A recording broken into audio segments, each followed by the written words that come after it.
Vamos a comenzar respondiéndole a Glenda, que justo me hizo una pregunta que la vi esta mañana cuando entré al campus, que yo te respondí, Glenda, recibiste el mensaje, ¿no? Ah, bien, perfecto. Pero lo voy a decir para todos porque a lo mejor les generó la misma duda.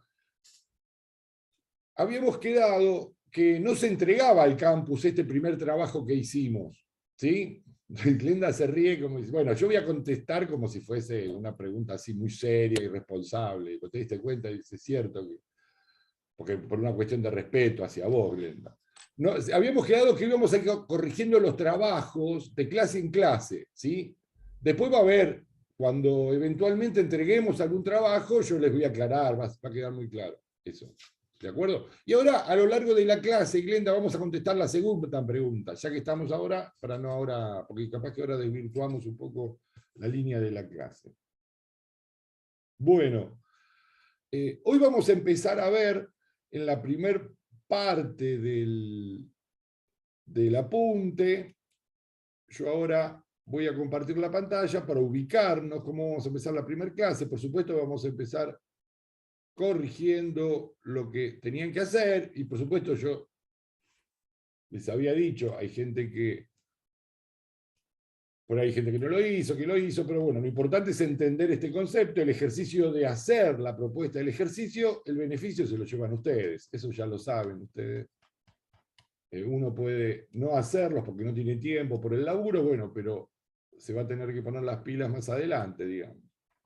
Nosotros después de corregir estos ejercicios en base a los trabajos prácticos, como aclaramos la clase pasada, vamos a meternos en esta primer página, en la página 5, es donde comienza el cálculo y comienza por un tema que se llama predimensionado de losas unidireccionales.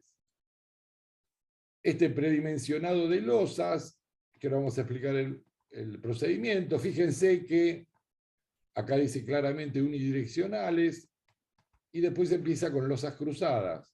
Esto sería bidireccionales, ¿no? En dos direcciones que primero vamos a barrer el tema de losas unidireccionales con todo el cálculo completo hasta los hierros y después vamos a pasar a losas cruzadas que en el predimensionado, ¿no? Y vamos a hacer el paso a paso también. El primer paso que vamos a hacer es hallar el espesor de la losa, este concepto H, que el concepto de H es la altura total de la losa. Fíjense que hay dos alturas en la losa, el H y el D. La letra D significa que va al eje, al baricentro de los hierros, que ya sabemos por la clase pasada que los hierros van en la parte inferior siempre y cuando haya momento positivo, si no se invierte. Pero hay dos medidas importantes, el H y el D. ¿Sí? Nosotros vamos a sacar con el predimensionado el D mínimo, bueno, esto después lo vamos a volver a explicar, pero bueno, esto es un proceso de ver inicialmente, che, ¿de qué losa estamos hablando? ¿De qué espesor? Perfecto. ¿Para qué? Para después pasar a hallar el peso. ¿A qué carga la vamos a calcular esta losa? Bueno, y se llama análisis de carga este segundo tema, y ahí vamos a hacer el análisis. ¿Sí? Pero ahora, antes de pasar exactamente al cálculo, nos vamos a meter, como les había dicho, con el cálculo en la corrección del trabajo primero. Profe, ¿y H25 sería 25 centímetros? No. El término de H25 habla de se llama así, resistencia característica del hormigón. Es lo que nos cuantifica lo que resiste el hormigón. Vieron que hormigón resistía a la compresión, el acero a la tracción. Eso claramente siempre pasa en el hormigón.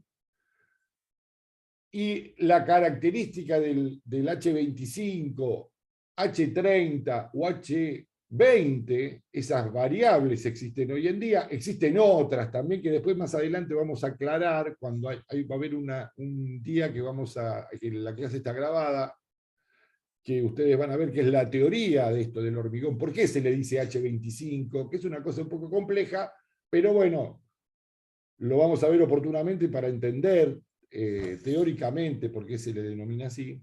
Pero cuando uno escucha el H mayúsculo, H20, H25 o H30, está hablando de cuánto resiste el hormigón. Por supuesto, cuanto más alto sea el número, más resistente es a la compresión. O sea que uno no puede decir que genéricamente el hormigón resiste tantos kilonewton por centímetro cuadrado, sino que es según la calidad, la resistencia característica del hormigón. Estos valores que dije, H20... La resistencia se la da a los componentes, ¿no? O sea, cuanto más piedra o más agua o... No, sí, por supuesto tiene que ver con la dosificación. Pero en realidad hay una sutileza de esos agregados y esos componentes, es correcto, pero uno tendría que tomar que en forma genérica y como concepto correcto, es la relación agua-cemento, es lo que le da la resistencia al hormigón. Y para entenderlo vulgarmente, es cuanto más agua tiene el hormigón, cuando yo le agrego más agua, menos resiste. Esto parece medio raro de entender, porque uno dice, bueno, pero si el agua después se evapora. No, bueno, pero en esa composición química, en la masa, con mucha presencia de agua, disminuye la resistencia. O sea que Rubén, ¿y por qué? duro es el hormigón, más resistente. No es exactamente así, pero está bueno que en esta primera etapa lo entendamos así. Ahora, a ver, Fabricio. No, porque te quería preguntar, porque tenía entendido que el H20, el H25, el H30 o H de mayor numeración variaba muchísimo, no sé si muchísimo o no, pero variaba en el valor final. En Entonces, el costo, ¿no? El costo. Sí. Claro. Sí, exacto. Y no es como que... Porque acá hay dos factores, es un poquito más complejo esto, no es tan simple como lo expliqué, pero yo como voy gradualmente metiendo conceptos, y está bien entender que cuanto más agua haya, menos resiste el hormigón. ¿Por qué digo esto? Y ahora, Ana, yo creo que vos querías intervenir, pero ahora te voy a dar la palabra, pero quería terminar este concepto. Es muy común en la obra, cuando estoy hormigonando, un material duro para la gente en la obra es difícil de trabajar, porque imagínense, una cosa es algo más chirlo, así, sin decirlo vulgarmente, y cuando es maduro se complica, tenemos que tenerlo de hierro, bueno. Entonces le dicen al camión, le dicen, agregale agua, que esto no... Bueno, ese agregale agua para darle más trabajabilidad hace que juegue en contra de la resistencia. Obviamente que todo el sistema está preparado ante esta situación. Cuando uno empieza a gritar, agregale agua, viene el camionero y dice, bueno, firmame acá si querés que le agregue agua, que sos tan canchero. Entonces dice, no, bueno, estaba jodiendo, dice el tipo de ellos. Porque eso es una responsabilidad ante un ensayo de materiales y no es la resistencia que mandó la empresa. Y dice, ¿quién pidió que le agreguen agua? El tipo que estaba ahí arriba, que es fulano de tal. Entonces, que no sé si va preso, dónde irá el tipo ese. Pero digamos, obviamente que no cualquier perejil que pasa por la calle le va a decir agregar agua y el tipo le agrega agua, sino el jefe de obra o la autoridad de la obra, ¿no? Sí, Ana. No, ahora, iba a decir, no era nada, no es algo así como que al agregar agua se genera una porosidad y eso hace a la falta de resistencia del hormigón. ¿Eso lo leíste en algún lado o se te ocurrió a vos? No, lo leí, pero por ahí leí y interpreté mal. Pero claro, bueno, pero no creo que, la verdad que nunca escuché ese comentario, pero puede llegar a ser. Pero tiene que ver con las reacciones químicas que empieza a pasar. Sí, por eso digo, no, en el detalle no, pero bueno, como que lo que explicaba era como que el material se volvía como si fuese poroso, por decirlo de alguna manera, en esas reacciones, y eso hacía que fuera menos. No sé exactamente si es correcto el término poroso decirlo, ¿no? Porque el poro es un espacio vacío, de aire vacío, ¿no? Y la porosidad por ahí tiene otro. Obviamente, si uno se pone a pensar, claro, si tengo muchos espacios vacíos, va a tener menos resistencia, porque va a haber aire. Bueno, por ahí hay alguna relación de esas, pero no lo tomes así de esa manera, mejor dicho. Tenía que ver con la exotermia, ¿no? Con el proceso de exotermia. ¿Quién dijo esa palabra exotermia? Yo la primera vez que la escucho, la exotermia. ¿Quién fue? Murúa. Ah, Murúa. No. Bueno, ¿qué es la exotermia, Murúa? No es la reacción que se produce cuando la gélides del cemento... Sí, correcto, perfecto. Exacto, sí, tiene que ver con las reacciones químicas producidas dentro de la masa, ¿no? Es contradictorio, porque una vez que empieza el fragüe, el agua es bienvenida, pero ya comenzó la acción química, pero en el momento de generar la masa, el agua no es tan bienvenida. Pero bueno, vamos a ver también, que más adelante, que si bien yo hablé de la resistencia característica del hormigón, hay otro componente que se llama la trabajabilidad del hormigón. Y la pregunta es, un hormigón fluido quiere decir chirlo, para decirlo vulgarmente, que tenga gran cantidad de agua, ¿puede ser resistente? Sí, también. Y entonces, ¿cómo es? No hay que agregarle agua y vos me ponés mandar un hormigón fluido con mucha resistencia. Sí, porque yo dije que es la relación de agua y cemento. Entonces, cuanto más agua le agrego, le tengo que agregar más cemento para equiparar la relación. ¿Se entiende? Y de ahí viene que es más caro el hormigón, el H con más resistencia y más fluido. O sea, pero bueno, eso después nos vamos a dedicar un capítulo para entender la teoría de todo esto, que es importante saber, ¿no? Pero los conceptos prácticos son estos que les acabo de comentar. ¿Puedo hacer otra? Sí, dale, Paula. Esto del H25 es un ensayo que uno hace en el cálculo del hormigón para pedir el tipo de hormigón que va a necesitar para la obra calculada, ¿verdad? No, no exactamente así, es una decisión. Yo voy a usar H25. Ok. Y esto de echarle agua, es esto en relación más a esa práctica ahora, quizá, ¿es una posibilidad existente, digamos, se le pone una manguera al camión? Sí, al camión, exactamente, el camión tiene un grifo que lo abrís y entra agua, porque tiene un tanque de agua el camión, entra agua a la masa y lo sigue mezclando y se le va incorporando agua. Es posible, no es que una manguera de afuera, sino el mismo camión tiene todo el sistema. Tiene otros tanquecitos el camión que les pone aditivo. También ese tipo de cosas, bueno. El tema es que, perdón, pero pedir un H30 y después cargarlo de agua es al pedo. Porque... Y sí, es al pedo, pero vieron que en general en la vida, cada uno defiende sus intereses y no le importa tres carajos lo que pase. El tipo que está con la pala arriba, metiendo el hormigón ahí, ¿qué me importa si se cae? No le importa si se cae la obra. Él tiene que meter el hormigón en el encofrado. Y si está duro y se le complica, sí, es más difícil. Quiere meterlo ahí.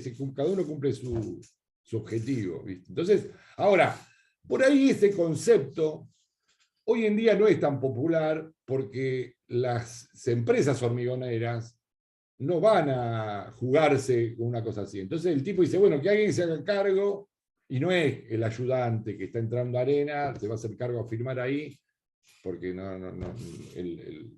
el del camión no va a acceder a eso. Es más difícil hoy que pase eso. Pero de pronto si es una tarea que ven que no está, viste, porque son todos bichos, no están haciendo probetas. Las probetas se hacen antes de empezar a bajar el camión, o en la mitad, o al final. Puede ser una estrategia del director de obra de hacerla en la mitad, paran todo y dicen, bueno, vamos a hacer las probetas, ¿viste? Pero los tipos relojean si hay probetas para llenar, ¿viste? No son todos piola. Pero si ven que es una cosa que no es importante, capaz que ni se agrega agua y le agregan. Sí, que están haciendo un hormigón donde no va a haber probeta ni nada de eso, ¿no? Total, nadie. El tema es que el hormigón tiene tantas ventajas, por eso es una tecnología muy interesante, que con el paso del tiempo, a lo mejor uno le agregó agua, tiene menos resistencia, y cuando pasa un año adquiere la resistencia total. Y pasa a ser anecdótico que le agregué agua, ¿se entiende? Pero ¿cuál es el punto?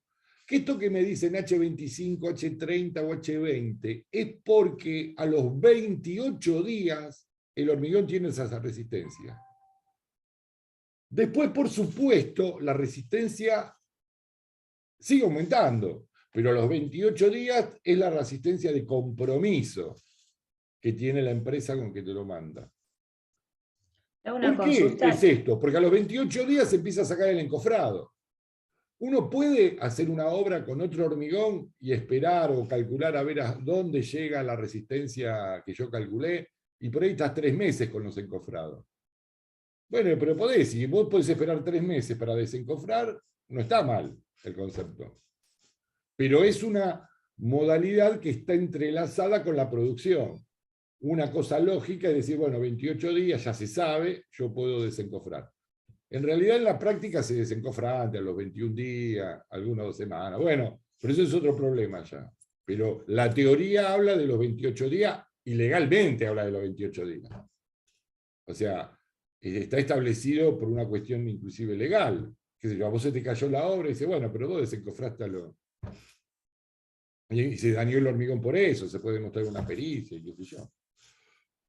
Rubén, y los conos de Abrams, por ejemplo, estando en la obra, ¿en qué momento encontrás resultados? Al mismo tiempo, ¿no? 28 días.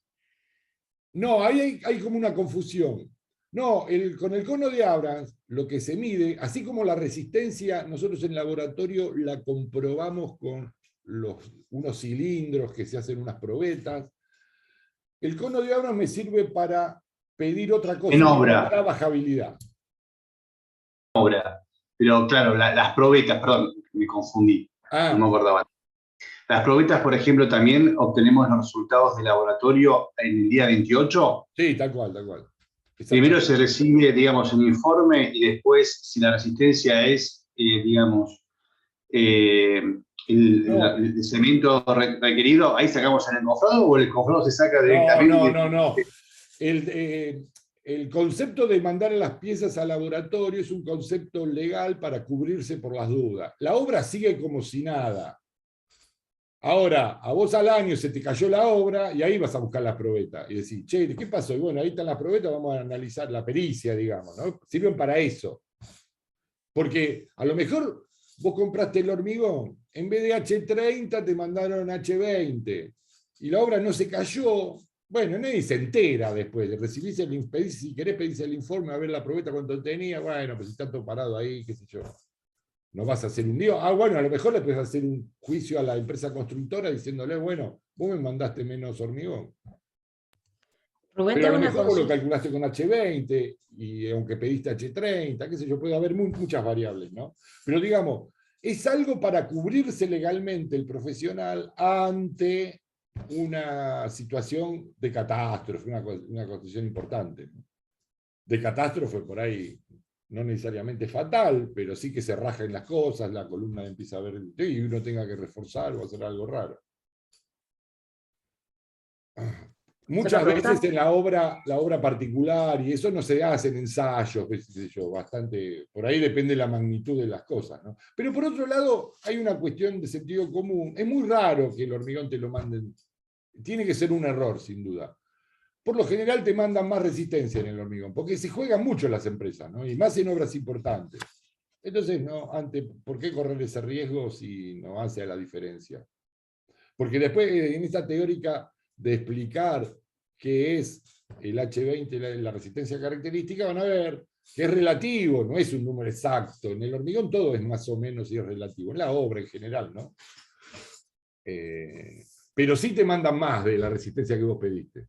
Esa es una de las ventajas también que tiene. Y después, claro, este concepto de exactitud se desdibuja todo porque el hormigón sigue resistiendo. Y pasa un año y resiste más de lo que le pediste, ¿no?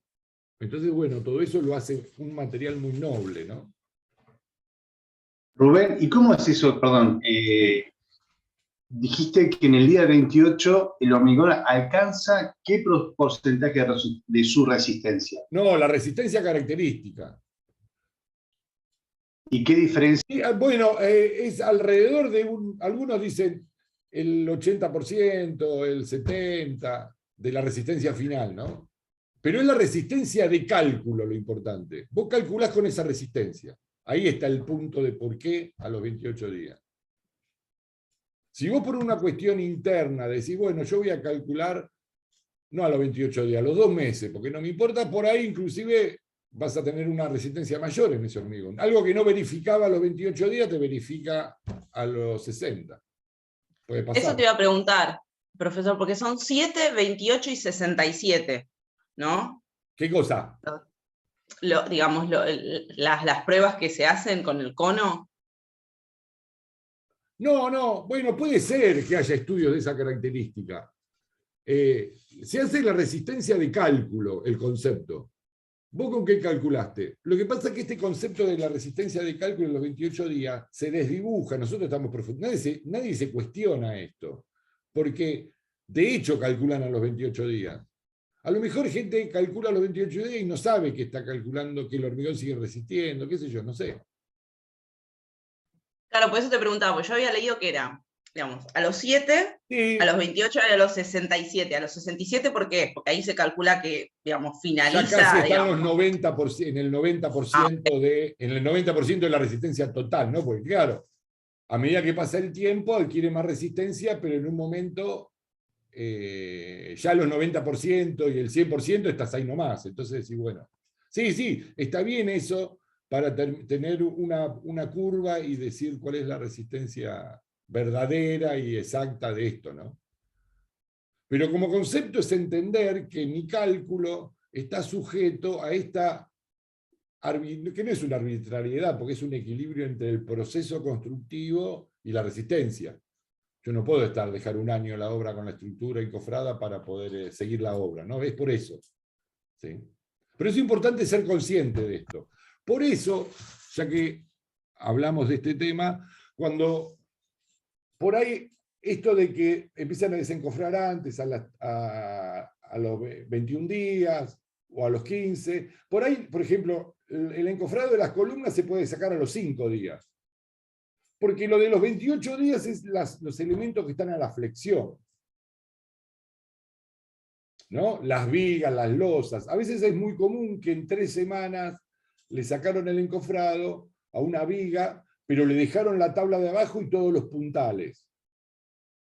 ¿Sí? ¿Por qué? Porque, bueno, guarda, porque si le sacás los puntales, el apuntalamiento, ahí sí se puede caer todo, porque no lo calculé con esa resistencia. Pero si está agarrado de abajo, no se va a caer. Y ya al pasar 5 días, el material ya fraguó, ya lo ves duro, no ves algo húmedo. Y vos lo podés ir sacando, pero no va a adquirir la resistencia. O muchas veces pasa que se ven en las obras que está el balcón, que también es algo delicado, y hay un par de puntales de palos puestos en la punta del balcón. Porque decís, bueno, esto todavía no llegó a los 28 días, pongámosle este palo por la duda. Y algunos dicen, dejémoslo más, si no molesta, se lo dejamos más para que asegurarnos que adquiera la resistencia final, ¿no? O de cálculo. Bien, ¿estamos hasta ahí? Vamos a ver ahora entonces, yo voy a pasar al pizarrón que tengo ahí atrás, y vamos a hacer los esquemitas. Voy a anclar esto, la imagen, para que se vea grande en la grabación, a ver si me sale, porque a veces me olvido de esto, y entonces así después, al que la quiere ver, le queda grande.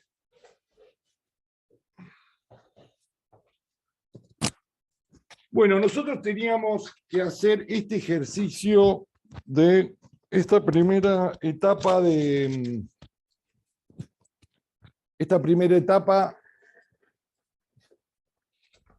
dibujar estos esquemas y en forma intuitiva hacer los diagramas de carga. Y vamos por el primero, sin sacar ninguna cuenta, ningún número.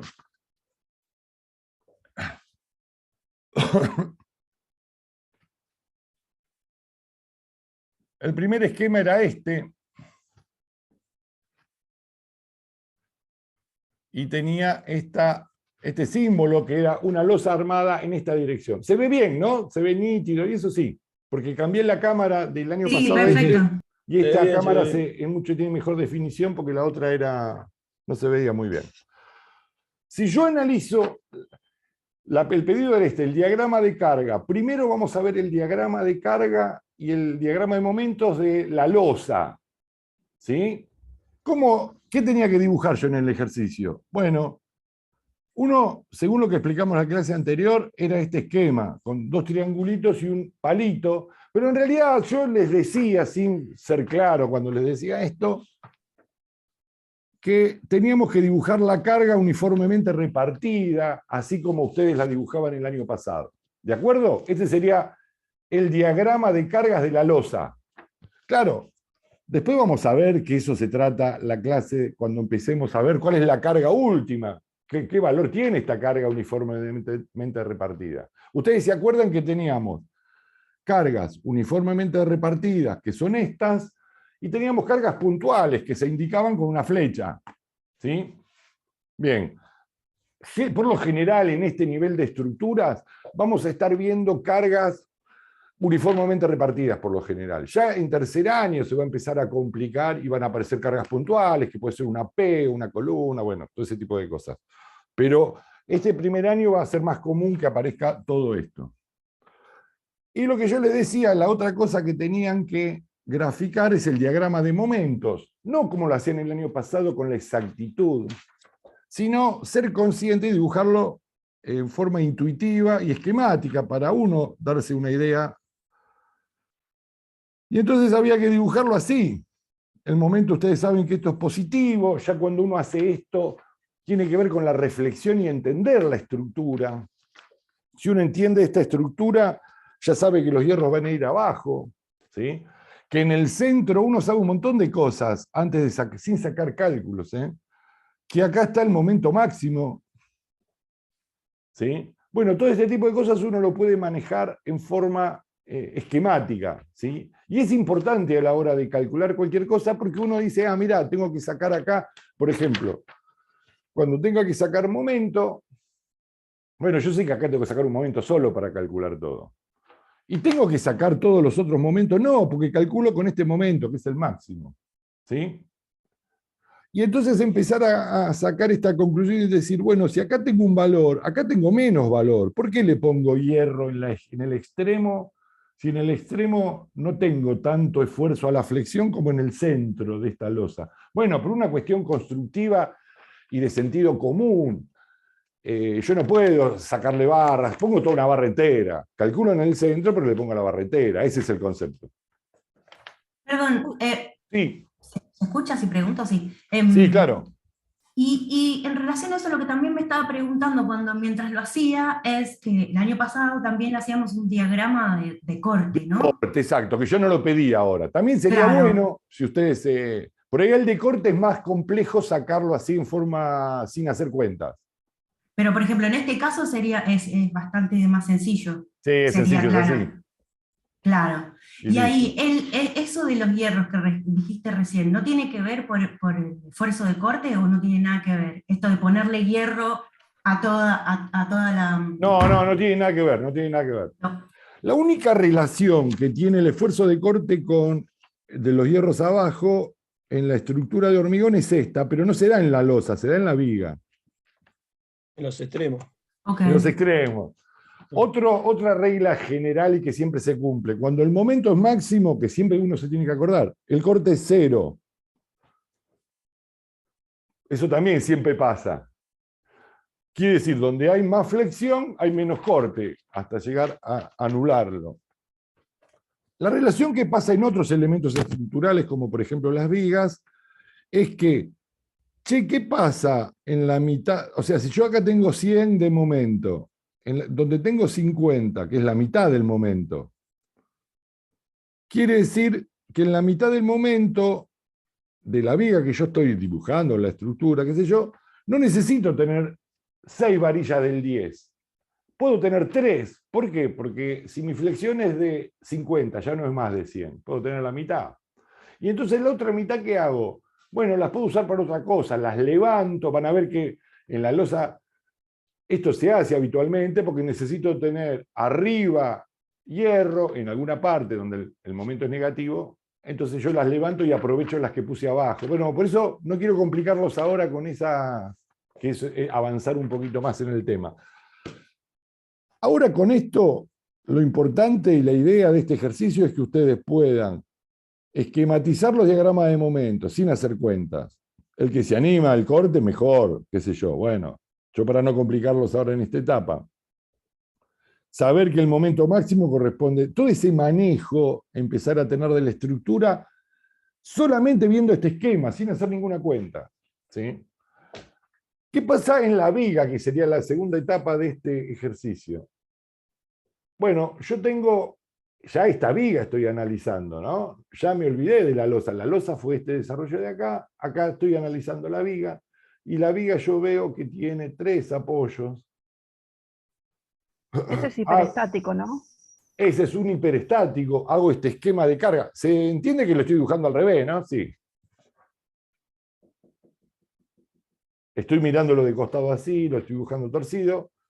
Esto es un... Y acá viene otro concepto que a veces uno no se da cuenta, no se entiende.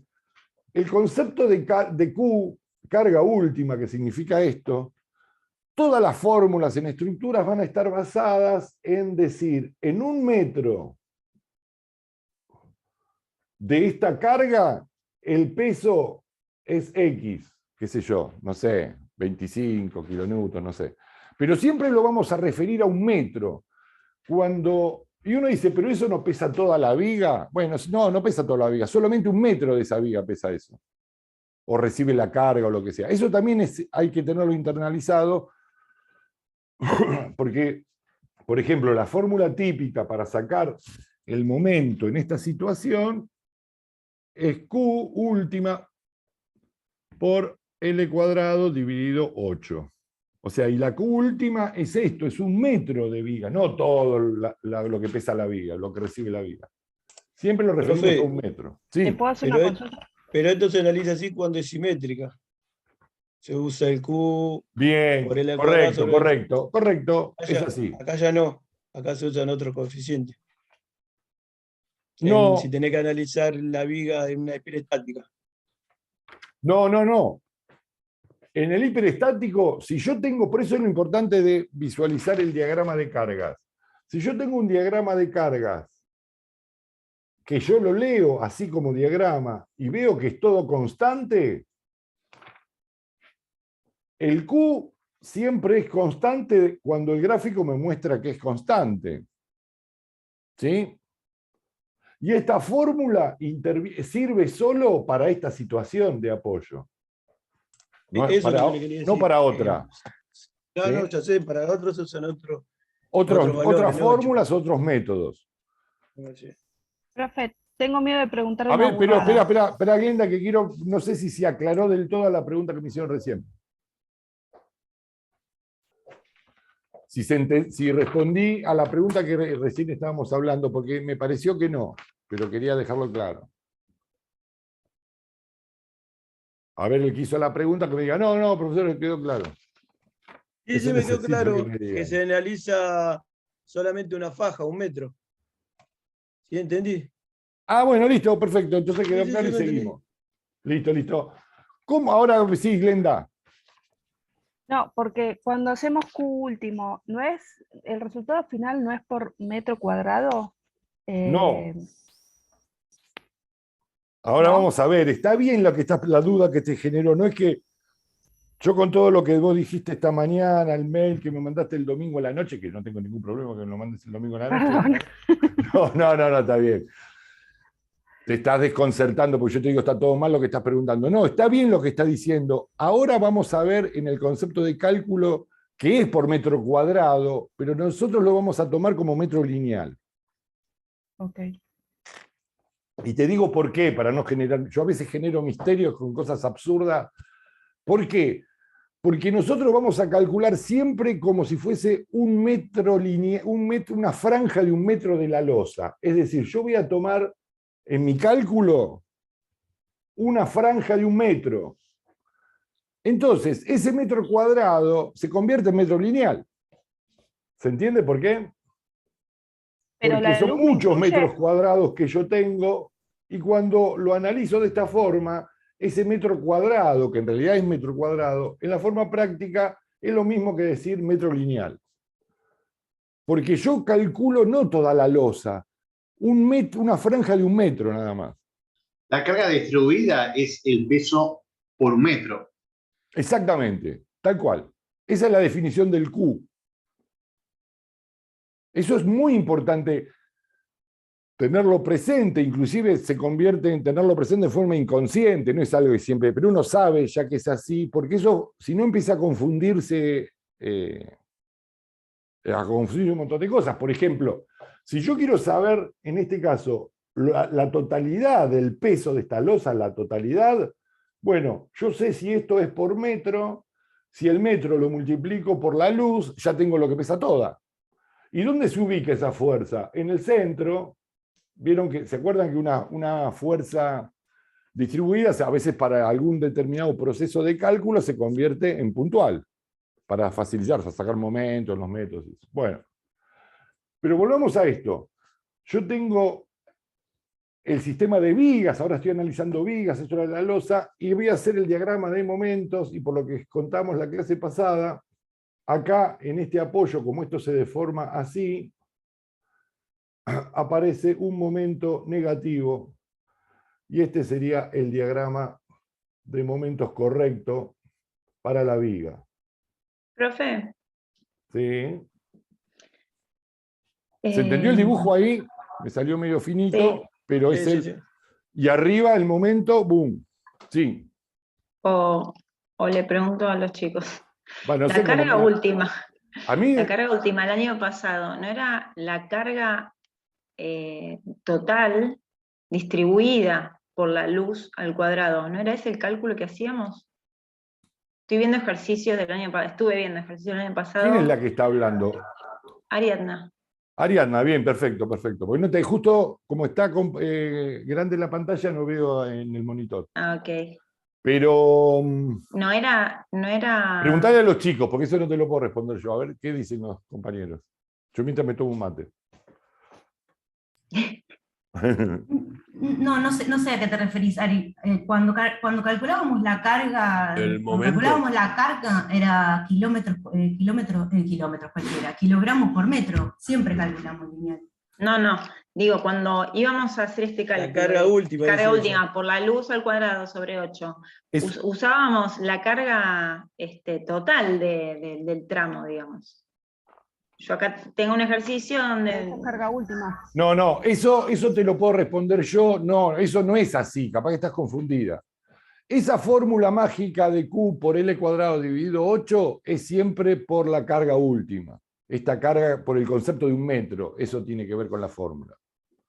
Ariadna, carga única, creo que, si bien interpreto tu pregunta, es la carga distribuida, que es el peso por metro. Exactamente, eso es correcto lo que dice Fabricio. Eso es lo que hacemos. Después, como dijo Rubén antes, cuando averiguamos la carga total de la losa, multiplicabas lo que era la carga distribuida o carga última por el largo de la losa. Y ahí tenías la carga puntual. La carga puntual es el peso de la losa en lo cual vos considerás claro.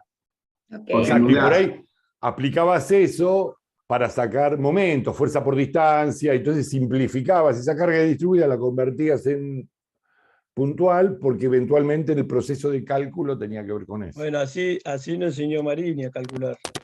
Acá el TQ por L cuadrado sobre 8 solamente se usa más directo, no hay que hacer... Marini nos enseñó otra forma, que es un poquito más alargada, pero... Bien, ahí está. No, está. Está más directa. Acá viene bien esta intervención que hicieron, porque explica un poco la metodología de segundo. ¿Cómo hacían ustedes en este concepto cuando tenían que analizar esto y sacar momento?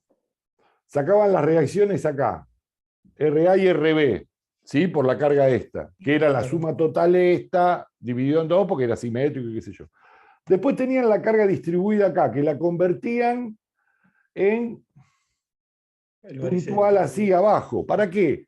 Porque si yo estoy sacando, empiezo a sacar momento acá, es esta fuerza por esta distancia, por esta fuerza por esta distancia, y ahí empezaban, si un eje va para un lado, el otro eje va para el otro. En una situación así, totalmente simétrica, yo aplico Q por L cuadrado sobre 8 y me da el mismo resultado. Esa es la simplificación. Bueno, estructuras 2, esto es lo que recién decía el compañero que recién comentó algo. En estructuras 2 vamos a usar muchas fórmulas mágicas estas. No vamos a, solamente en un caso, que vamos a volver a practicarlo, vamos a utilizar el método de la sumatoria de los momentos y anular una incógnita y ese tipo de cosas. ¿Se entendió este redondeo de la idea? Que por ahí, Ariadna, vos te confundiste un poco con eso. ¿Sí? Sí, igual ahí me quedó claro. Bueno, lo importante que uno se tiene que mentalizar es decir, siempre que hablamos de carga y la última, ¿por qué se llama carga última? Porque después van a ver que hay un proceso que tengo que mayorar las cargas, pero primero no son. Entonces esa se dice última, decir, bueno, esta es la última de cálculo, ¿no? Pero siempre entender lo que es en un metro, ¿sí?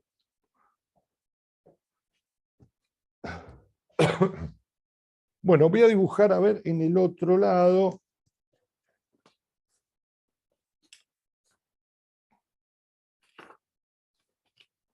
El otro esquema era este, que ustedes analizaron.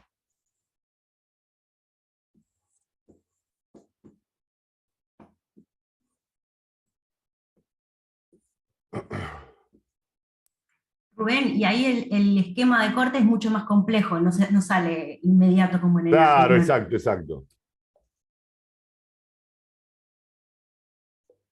Bueno, más no tan complejo, pero ahora no nos vamos a detener en eso para no hacernos lío, porque en definitiva se repite, hace así y se repite cuando ese... ¿Se entiende? Se repite así. Ok, sí, así, sí. así, Yo así, lo hice va. así. Sí, está Yo lo bien, hice está bien, así. eso se repite. Pero bueno, el objeto es entender el tema como objetivo de los momentos. Vamos a ver, vamos a arrancar por las vigas acá, el diagrama de cargas. Bueno, voy a arrancar por la de acá atrás, esta sería la primera que voy a hacer, y es igual que la otra, ¿no? Tengo 3 apoyos, la carga es así, y los momentos puedo decir que es así. Esta sería la central, que es igual a esta de acá. Ahora, ¿qué pasa en esta del extremo? Bueno, la del extremo es parecida, pero no es exactamente igual porque tiene un pedazo que está volando. ¿Lo ven ustedes? Este pedazo está en ménsula. Entonces, ¿cómo es el diagrama de momentos este? Bueno, es así, así, acá tengo negativo también y después tengo esto así que termina en 0.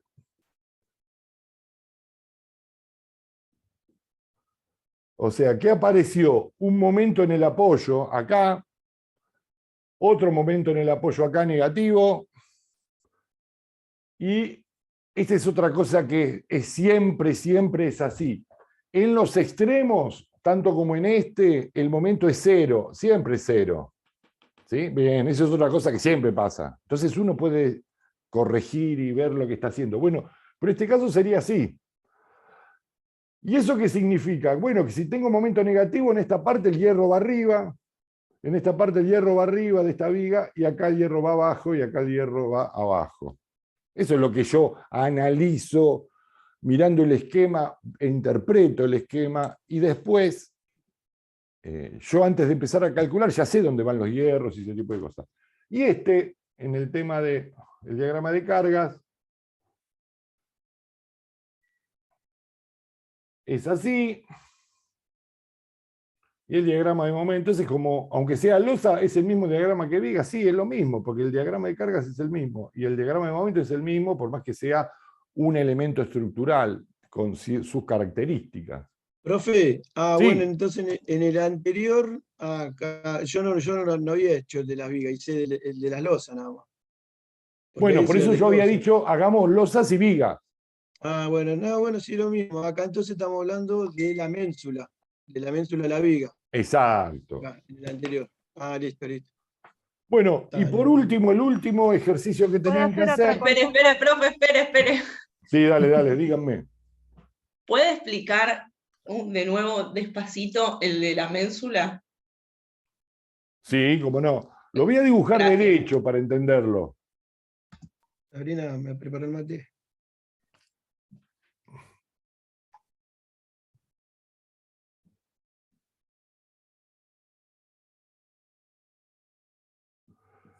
Ahora, primero, este es el diagrama de cargas de la viga esta en el ejercicio. ¿Eso lo entendemos? Porque es así, bueno, porque justo la columna no está en el borde este, la corrieron para acá, entonces es así. Sí, hasta ahí vamos. Hasta ahí vamos. ¿Cómo es? En rojo voy a poner cómo es la línea elástica, se llama así en estructura, la deformación de esto. Es así, hace esto y se deforma así esta viga. ¿sí? Tiende a doblarse acá tiende a doblarse para el otro lado, como veíamos con la goma espuma, esa y ese tipo de cosas.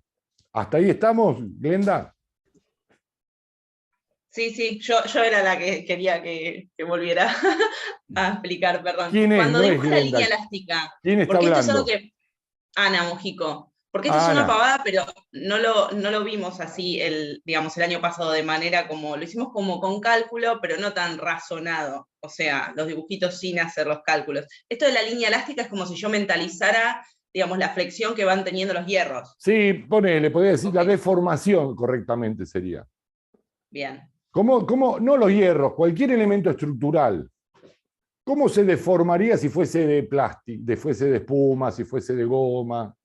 ¿Cómo tendería? O sea, obviamente que los elementos estructurales no se deforman así, no los vemos así. Pero sí vemos, que no es que vemos, pero entendemos que tienden a hacer eso. Si fuesen de goma, harían eso. Típico, por ejemplo, un estante de aglomerado que yo pongo en 2 ménsulas y lo pongo 18.000 libros y se va a deformar, porque no resiste el material. Pero se supone que el material que yo diseñe ese estante va a ser tan resistente que no se va a deformar. Pero tiende a deformarse. ¿Eso se entendió, Ana? Sí, perfecto. Bueno, muy bien. Y entonces Rubén. hacemos el diagrama de momento ahora, y yo tengo un apoyo, tengo el otro apoyo y el otro apoyo. Entonces sé que en el apoyo, y por se deforma así, tenemos un momento negativo acá y tenemos un momento negativo acá. Entonces, esto, claro, ¿por qué sé que hace así, tiene esta forma el diagrama de carga? Porque uno hizo un montón de diagramas de carga y ustedes lo hicieron el año pasado y siempre coinciden con esa forma. Acá hace así y acá hace así. Y yo, fíjense, intuitivamente lo dibujo y porque me doy cuenta cuál va a ser más grande que el otro, por eso tiene que ver con, no importa eso ahora, tiene que ver con haber hecho muchos ejercicios y decir, siempre pasa esto. Esa iba a ser mi pregunta. Claro, siempre pasa, ¿por qué? Y acá es porque uno entiende un concepto que es muy importante, que generalmente se da como constante. ¿Y cuál es? Ese. Si yo tengo un momento que me lo sube para arriba al diagrama, me achica este de acá abajo. O sea, como que colabora lo que tengo al lado con el otro elemento. Eso Este, es porque la suma de momentos y es aparte cero. yo veo que tiene una luz más chiquita. Si tiene una luz más chiquita que la otra, va el momento, yo ya sé que va a ser más chico. Entonces lo dibujo más chico, no sé cuánto más chico, eso es lo que no sé. Y este lo dibujo más grande. Y sé que esto es 0. O sea que si yo esto lo resuelvo y hago el diagrama correcto, como que vieron con Marini el año pasado, qué sé yo, tiene que dar una forma parecida a esta, ajustándolo a una medida real, ¿no? No sé si ahora se entendió En esa viga esto. tenemos 4 momentos, profe. ¿Cómo? En esta viga, el análisis tendríamos 4 momentos acá. Correcto. Y eso significa, en estructuras 2, tengo que hacer 4 cálculos. 4 cálculos, sí. 4 armaduras. Y en el detalle yo después en la viga, cuando haga la viga real,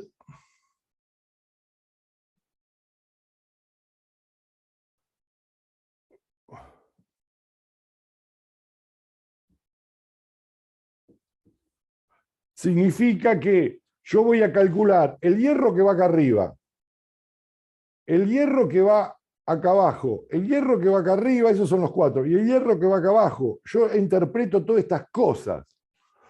Me encanta porque tengo muy cargado el marcador y chorreo una gota roja que le da dramatismo a la estructura. Eso me parece que genera todo un clima. Sangra como nuestro cerebro. Como sangra de terror.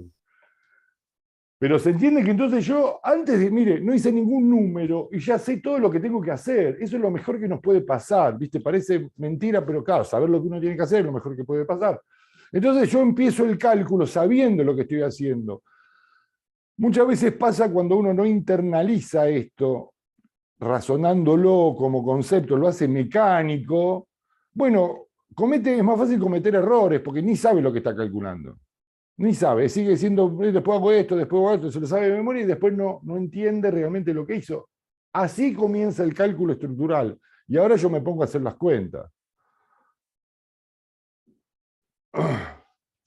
Bien, y vamos por el último ejercicio. Perdón, Rubén, ¿te puedo hacer una más? Sí, cómo no. Ahí, donde la ménsula llega al metro, que tiene el apoyo de la primer columna, ese momento no es 0. A ver, en la punta de la ménsula, decís en el extremo más de la ménsula. En el otro, perdón, donde estaría el apoyo de la columna, no. Ah, acá. Sí. Ahí no es 0, tiene una magnitud. Bien. Por eso el hierro que pongo va arriba. Yo necesito con hierro tomar ese momento porque la tracción está arriba, se invierte, como en el momento positivo. Esos hierros estarían cosiendo futura fisura.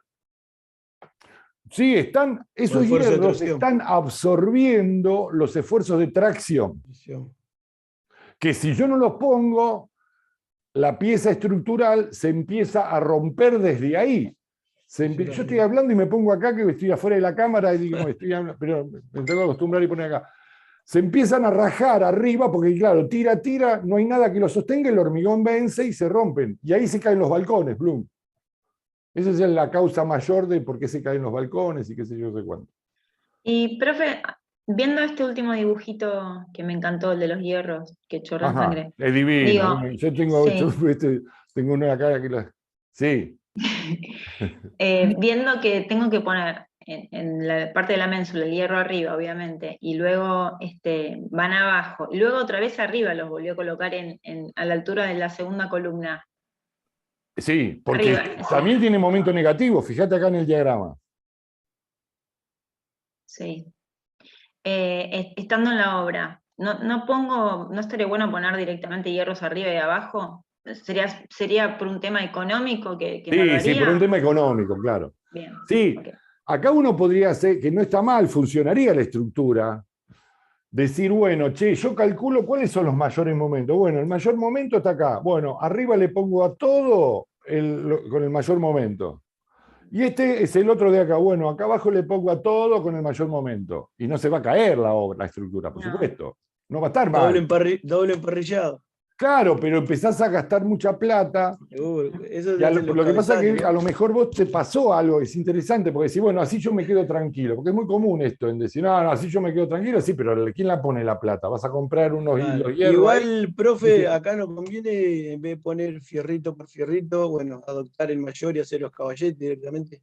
No. Lo que vamos a hacer a nivel conceptual en estructuras 2 es ponerle a cada lado lo que le corresponde. Después ustedes como profesional le quieren poner lo que quieran, paguen lo que quieran, qué sé yo. Aparte ni me importa a mí lo que van a hacer como profesionales. Porque el hormigón te permite eso de ser exacto por una cuestión lógica de economía, de recursos, no una cosa por ser una rata que no quiere gastar plata, sino por una cuestión racional, ecológica inclusive, usar los materiales que tenemos que usar. ¿Sí? Pero claro, si le pongo, por las dudas, le pongo el doble de lo que me da el cálculo, sí, también no se va a caer, está bien eso. No está mal eso.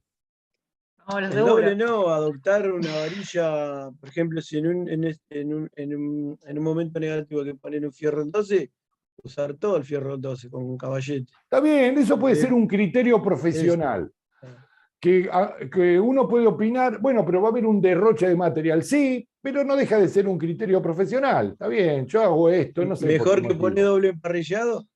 Claro, está bien, ponelo, está bien, no se va a caer. O sea, no es que estás haciendo algo por ignorancia, sin saber. Vos lo estás adoptando porque prácticamente te resulta mejor en la obra. Bueno, no está mal esa decisión, ¿eh? Uno te puede decir, bueno, pues estás gastando material al pedo. Bueno, puede ser. Pero es una decisión que vos la estás tomando en forma consciente como profesional. No significa que está mal o está bien las cosas.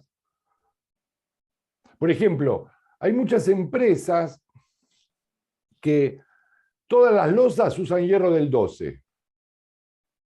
Y vos decís, bueno, pero en alguna va del 8, del 6, del 10. Bueno, ¿quiere decir que está mal? Eso no está mal. Es una cuestión práctica. Toda la gente que trabaja en esa empresa sabe que las losas van del 12. Nadie tiene que preguntar, che, ¿qué hierro le ponemos a la losa? Del 12.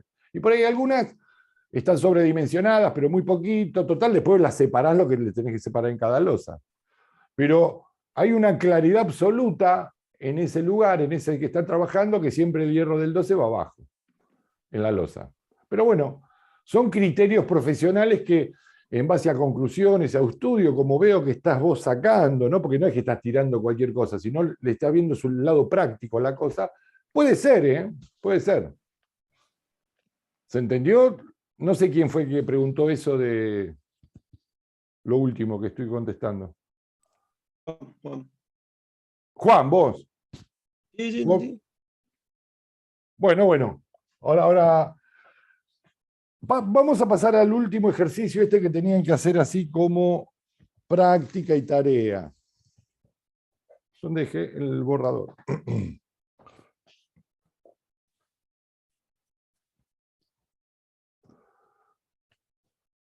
Y acá Blenda hizo una pregunta también ayer a las 5 de la mañana. No, que no fue a las 5 de la mañana, son exagerados. Era este esquema, ¿no? El último. Sí.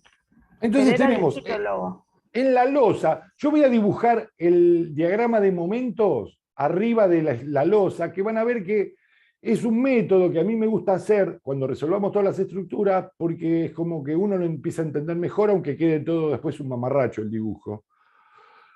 Y vamos a explicar lo de Blenda. Claro,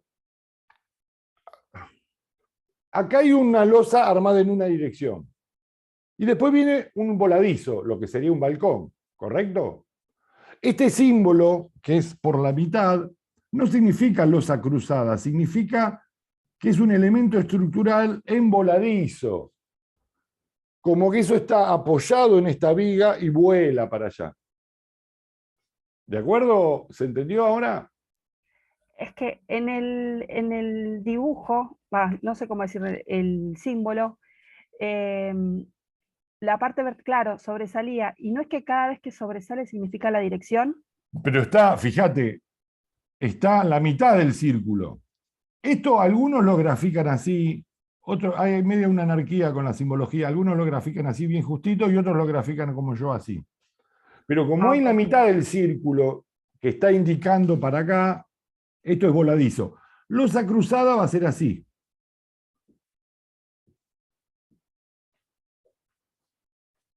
La simbología. Okay. ¿Se aclaró ahora, Glenda?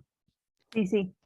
Bien, No, es que perfecto. a mí me había quedado de la clase anterior que cada vez que tenía el sobresaliente indicaba la dirección. Entonces, como... Claro, que esto confundía. Está bien, no puede ser. Confundía el código de dibujo, ¿no? Confundía estas dos patitas. Pero como yo veo, después, claro, yo después cuando me acostumbro, veo que hay una viga, que esto va para allá, que se parece a un balcón, y bueno, esto está en voladizo, ¿viste? No hay dudas. Pero y básicamente porque hay la mitad del círculo, como determinante en el símbolo, ¿no? Bueno, si analizo las vigas, ya no las vamos a analizar, que son el mismo dibujo que venimos repitiendo, son hiperestáticos, bla, bla, bla. La losa es isoestático, y en la losa sucede esto. Si uno hace el diagrama de momentos, va a ver en el apoyo negativo y en el tramo positivo. Vieron que lo dibujé arriba de la losa. A mí me resulta, eso después libremente uno haga lo que quiera, pero a mí me resulta útil ver eso. Después cuando en los diagramas, en todos los esquemas de la losa, por ahí yo lo explico así, dibujándolo arriba de la losa, ustedes fíjense cómo más les guste. Esto sería positivo. Y entonces, ¿qué quiere decir? Que el hierro va acá, voy a hacer el esquema acá casi real de la losa. Digamos, esto es lo que vuela, y acá tengo un apoyo, y acá tengo otro apoyo. Profe, ahí abajo yo no llego a ver. lo que dibuja, abajo de todo. Ah, porque tenés la barra, lo voy a dibujar acá arriba. Puede ser que a mí me pasa también ahí, aparece la barra del zoom, esa es la barra de comando del zoom. Sí, intento Sí, cambiarlo. sí. Sí, voy a ver si la puedo, después voy a subir la cámara que se ve arriba de esa. Está bien el dato que me das porque a mí también me pasa y a veces veo y a veces no veo. Ahí sí se ve. Entonces, van los hierros acá abajo y acá van los hierros arriba. ¿Sí? Esquemáticamente es así el cálculo que voy a hacer. Y ya que está, voy a responder, que es una respuesta muy sencilla. ¿Cuánto más los hierros tienen que ir para acá? Meterse para adentro. ¿Cuánto? Bueno, Eso quería saber, sí. si El esto doble de mide lo que A, vuela. si esto mide A, o El sea, doble. vamos a suponer que es un Una vez metro, y media. una vez y medio. Una vez y media. Esto va a medir 1,5 metros de A. ¿Sí? O todo lo largo también. Bueno, todo lo largo, o hacemos todo de hierro, de titanio, que seguro que es más resistente, y bueno, sí, también eso. Claro, y hacer una Claro, clase ¿no? Pero no está mal, que eso también sale, tiene. que Lo termina importante es saliendo lo que mismo. el anclaje sea de 1,5 veces el largo que vuela. ¿Sí? Eso pasa en balcones, en vigas, en ménsulas también, bla, bla, bla. ¿Y Pero ese metro y bueno, medio se toma desde el eje baricéntrico de la columna? sí, este también es un concepto estructural importante. ¿Quién determina? Vamos a hablar de las losas, que es el tema que con las vigas pasa lo mismo. Vamos a hablar de las losas. ¿Dónde apoyan las losas? En las vigas. La medida de dónde se toma, en el eje de las vigas. Esa es la luz de la losa. No es de interior a interior, sino en el eje del apoyo. ¿Sí? La luz de cálculo es en el eje del apoyo. Por eso a las columnas por lo general no las dibujamos con un grosor particular. Sí, no, por eso se dibuja el triangulito como concepto de apoyo esquemático, estructural, conceptual. Cuando dibujamos losas, como en este caso, el triangulito es una viga. Y cuando dibujamos viga, como en este caso, el triangulito es una columna. Y así todo por el estilo. ¿Sí? Es el concepto de apoyo. Y el apoyo es en el eje del elemento estructural que es la viga o la columna, según el caso. Ahí me gustaría ahora tener un ayudante, mientras yo sigo hablando, que me borre el pizarrón, pero no tengo.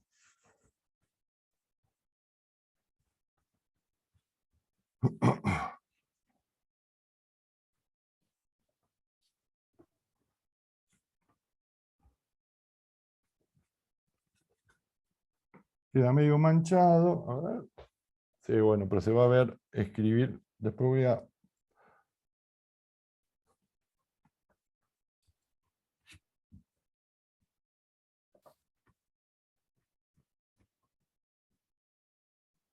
No lo quiero mojar porque si lo mojo después resbala el marcador, pero igual ahora cuando escribo se va a anotar.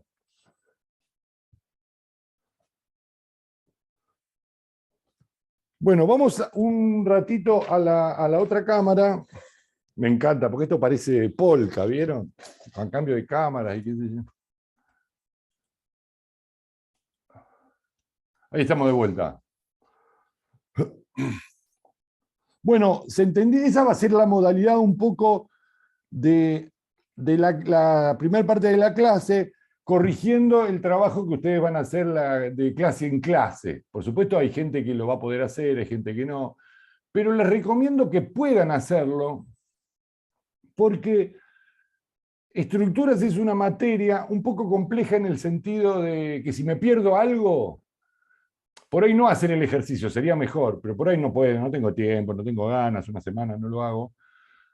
Pero soy consciente y lo entendí, eso es lo importante. Porque si me pierdo algo y no entiendo algo, son un montón de cosas simples que terminan haciendo una cosa compleja que es una pelota de cosas, es un despelote. Pero uno va a ver que paso a paso va entendiendo todo. Ahora, el tema es que todo junto se hace, es como se forman parte de las cosas complejas, ¿no?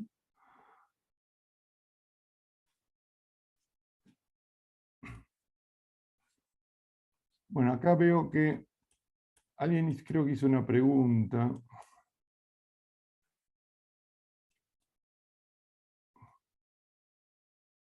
Para ver la fluidez. Ese fue Juan. Andás a ver lo que quisiste decir. Tiene que ver con el hormigón, Juan. ¿O no, Sí, no hoy tiene cuando nada? habló de la fluidez, vio que porque para llenar las cimentaciones de Zapata, el hormigón es un poco más seco. Sí, Que no, eso, que justo era hoy. No era eso.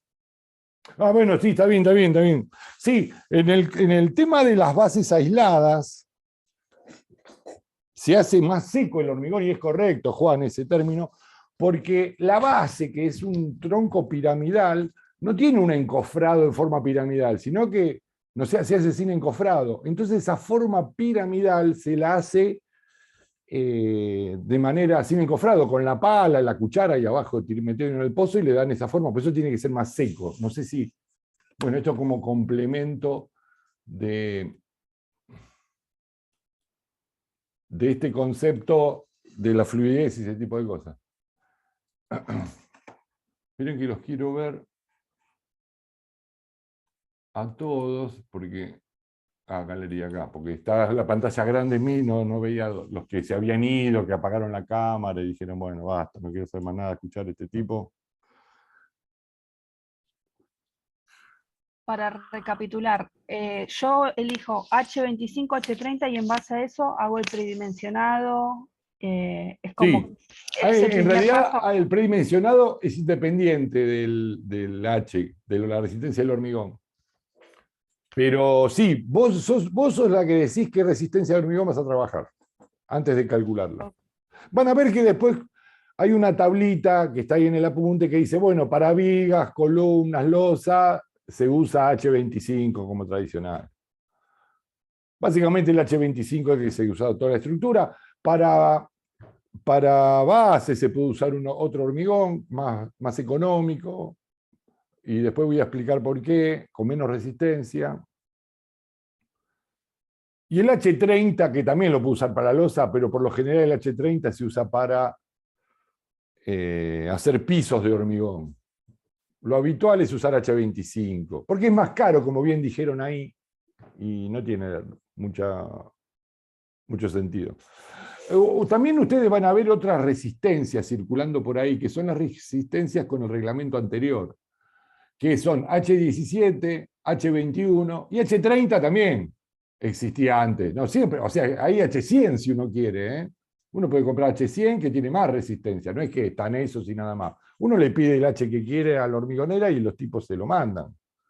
Lo preparan, ven la dosificación que lo tienen así y se lo mandan. Pero la tradicional es H20, H25 y H30 con el nuevo reglamento, y con el reglamento anterior H17, H21 y H30, que es lo que antes se usaba. Claro, Pero, vamos a pedir el hormigón de acuerdo a lo que necesitemos. sí, en realidad el concepto es correcto ese, Juan, pero en realidad uno lo determina antes. Uno ya sabe que si va a ser una estructura más o menos normal, ¿qué hablo normal? De luces razonables, que las luces razonables son entre 4 y 5 metros. Va con H25, va a sobrar, hasta H20 puede llegar a ser la estructura.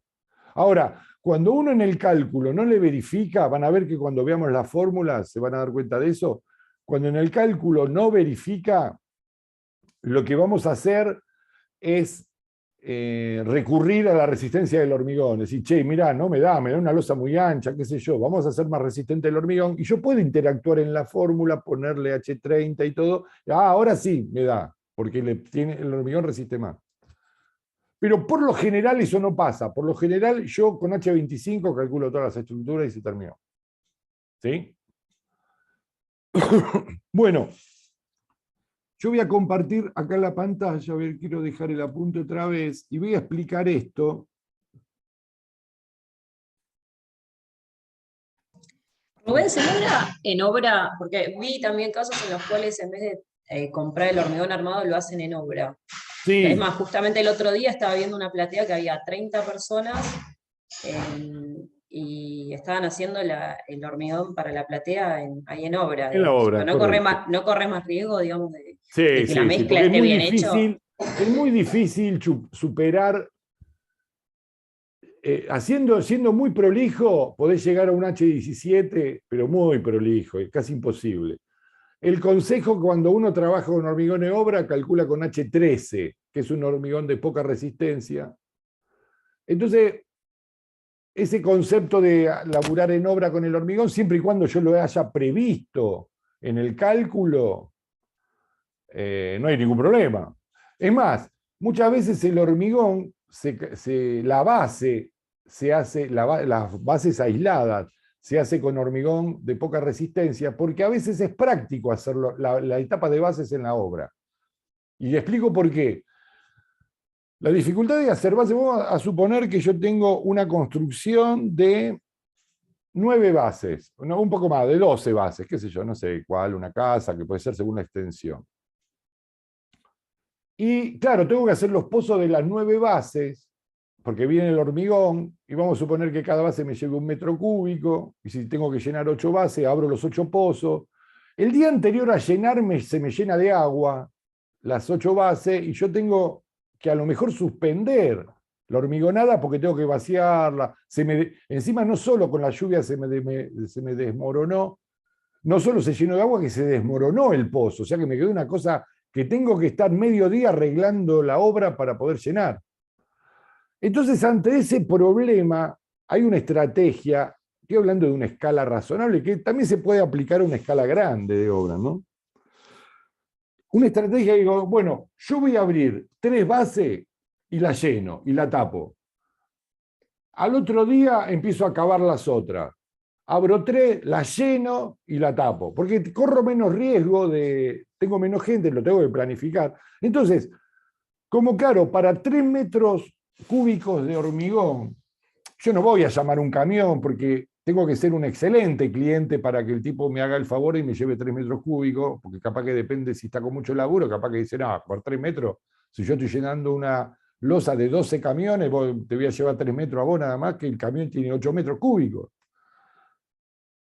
Entonces, ante esa dificultad, decir, no, yo abro poquitas bases, las lleno con hormigón, haciéndolo con el trompito. Pero esa base, yo la calculé con un H13, porque eso me genera más seguridad. ¿Se entiende lo que quiero decir, María? ¿Que me contaste? Es una estrategia que no está mal. Ahora, si yo uso, eso también, es interesante la pregunta y este concepto, para lo siguiente también, si yo como proyectista proyecto luces normales, ¿qué son luces normales? Bueno, entre 4 metros es una luz normal.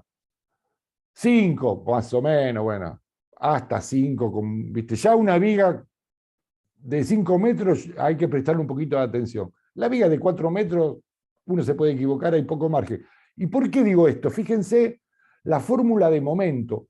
Q por L cuadrado dividido 8.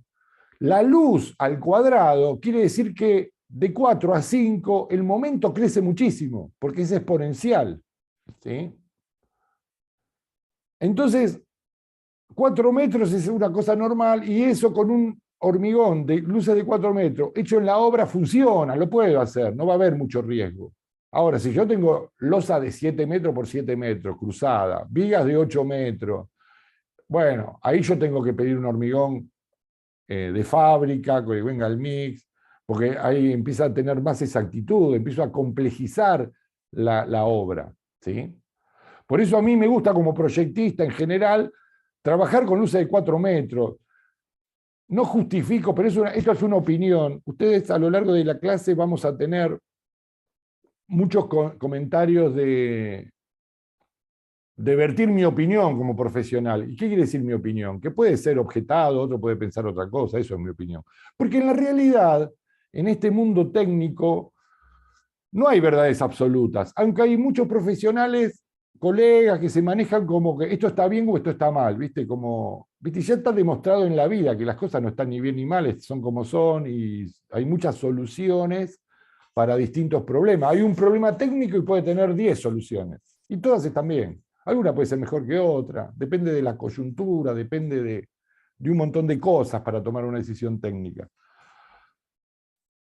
Entonces, lo que quiero decir con esto, que yo por ahí cuando me dé cuenta que estoy opinando sobre esto, para ustedes no tomen, che, uno me dice una cosa, el otro me dice la otra, en realidad son distintas opiniones, porque la cosa, a lo mejor todas las cosas están correctas, y uno después con los años como profesional empieza a adquirir sus propios criterios y empieza a adoptarlos fundamentándose con el conocimiento, ¿no?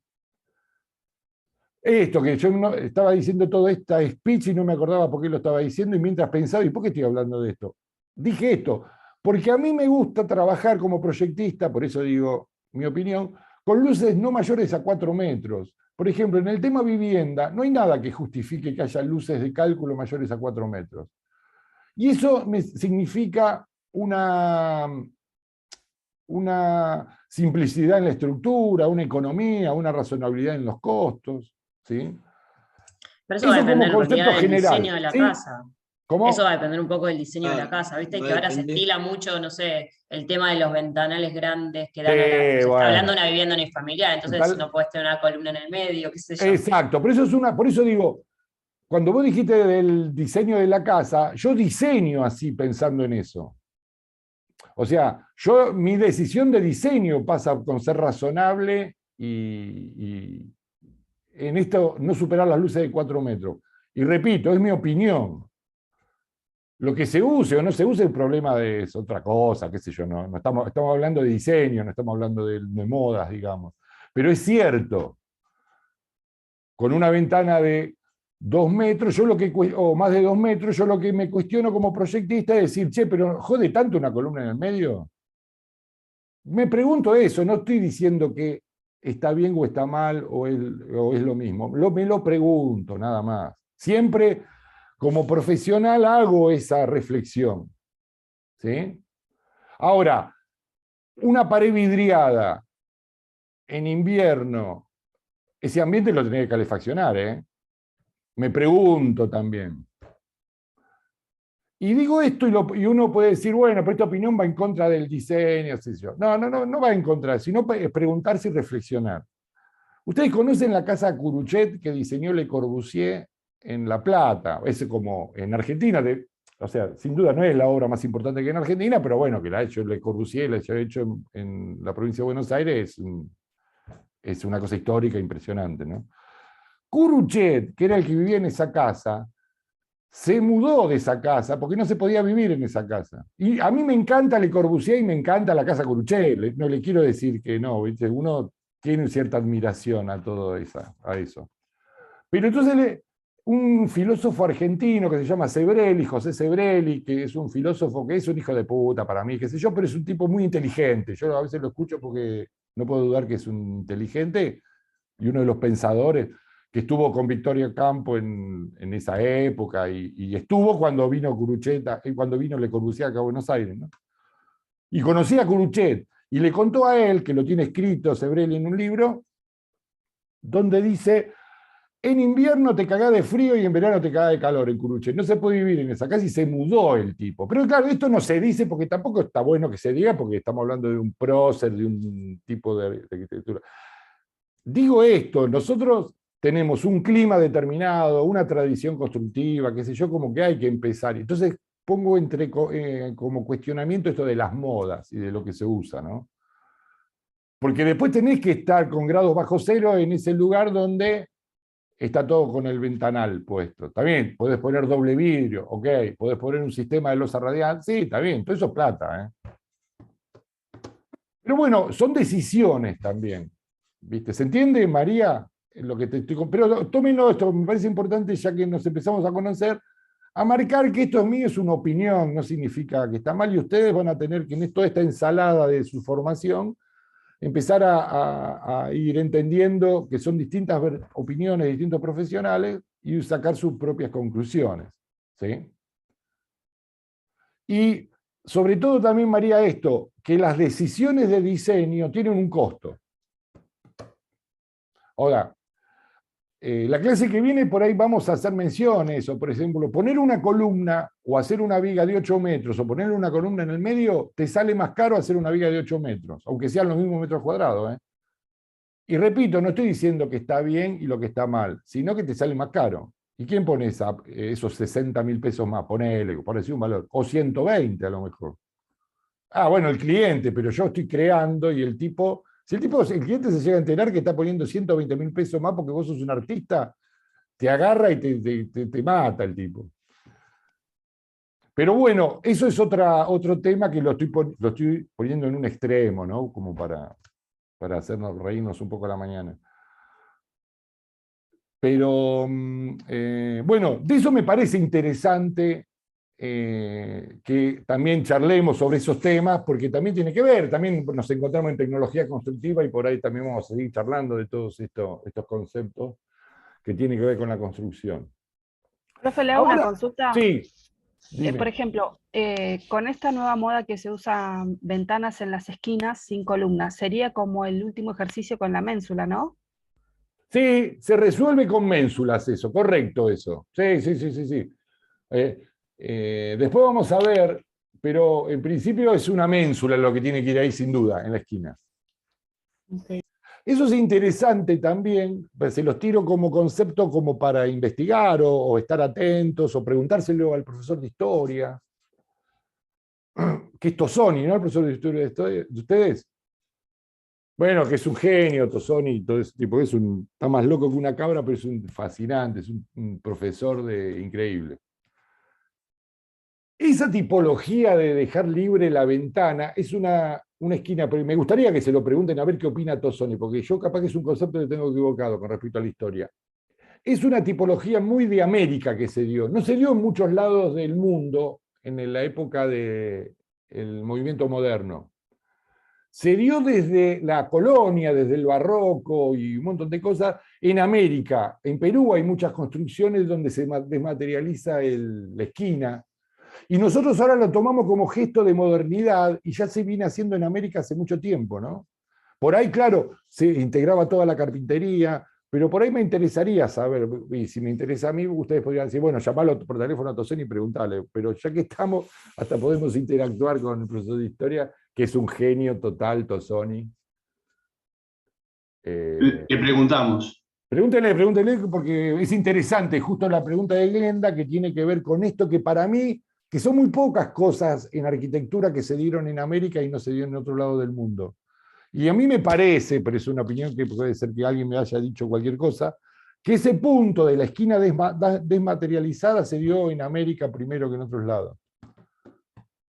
Como pocos temas, que siempre se trasladó todo de Europa, y eso eran pocos temas como fue una reelaboración acá en América de lo europeo, ¿no? Del barroco, por supuesto, en esa época. Pero bueno, la idea de hoy, lo que pasa es que se puso tan entretenida la clase, que a mí no me gusta cortar, ¿viste? El programa lo vamos a ir viendo durante todo el año.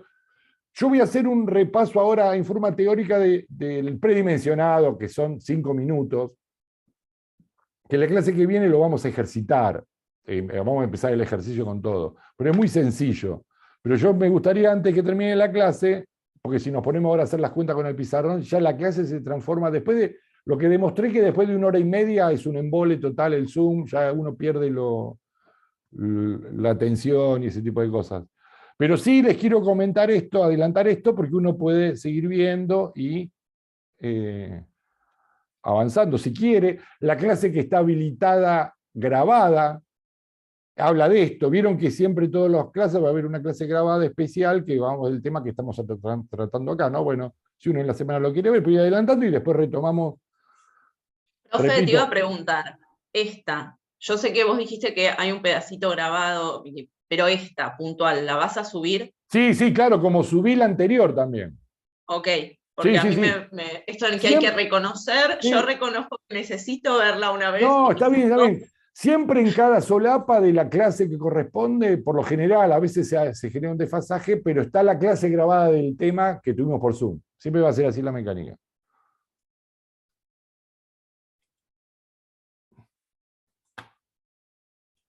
Ese pedacito es anexo, ¿no?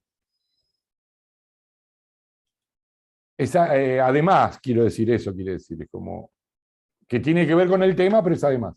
Bueno, acá tenemos la primera página del apunte, donde dice losas unidireccionales.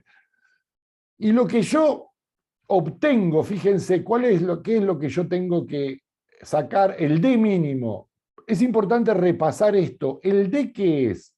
Es la altura de la parte superior de la losa al eje de los hierros. ¿Sí? No es hasta abajo, al eje de los hierros. Porque lo que está de acá para abajo de los hierros se llama recubrimiento. Y el recubrimiento siempre es una constante, siempre es 2,5. 2,5 centímetros. Entonces, yo lo que obtengo con el predimensionado es el H. A ese le sumo 2,5 y ahí obtengo, digo el D, le sumo 2,5, repito, yo con el predimensionado obtengo el D. A ese le sumo 2,5 y obtengo el H. El D es el que yo voy a usar siempre para el cálculo, no voy a usar el H. El H es para la construcción. El D es el que cuando me pidan D tengo que poner D, porque el H no lo uso en ningún momento. Bien. Esto igualmente lo vamos a repasar todo en el pizarrón la clase que viene, pero quiero dar como un avance. ¿Viste como Netflix que te dice, te da un avance del capítulo que viene?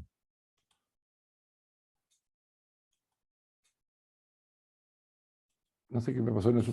Bueno. Claro, el predimensionado entonces es una fórmula muy sencilla. Para obtener el D, la luz de cálculo, cuando dice luz, en estructuras la palabra luz es distancia entre apoyos, siempre. Eso es una definición, distancia entre apoyos. Luz por alfa, que ahora vamos a ver qué es alfa, dividido 35. Eso es lo que siempre voy a poner. Luz dividido 35, pero antes lo multiplico por alfa. ¿Alfa qué es? Un coeficiente que tiene que ver cómo está la losa en todo el complejo estructural, en toda la estructura. ¿Qué quiere decir? Como el primer ejercicio que tenemos nosotros en la guía de trabajos prácticos, donde el diagrama de cargas es parecido a esto. ¿Sí? ¿Qué quiere decir? Que no tiene ni losa de un lado ni de losa del otro, estudiando la dirección de apoyo. Está sola, es una losita sola como ese primer ejercicio. Bueno, si es así, alfa es igual a 1. Es como si no existe alfa. O sea, vieron que es un número, un coeficiente que interactúa con la fórmula. 1 es como que no hace nada. Porque 1 por 5 es 5, digamos, no altera el resultado.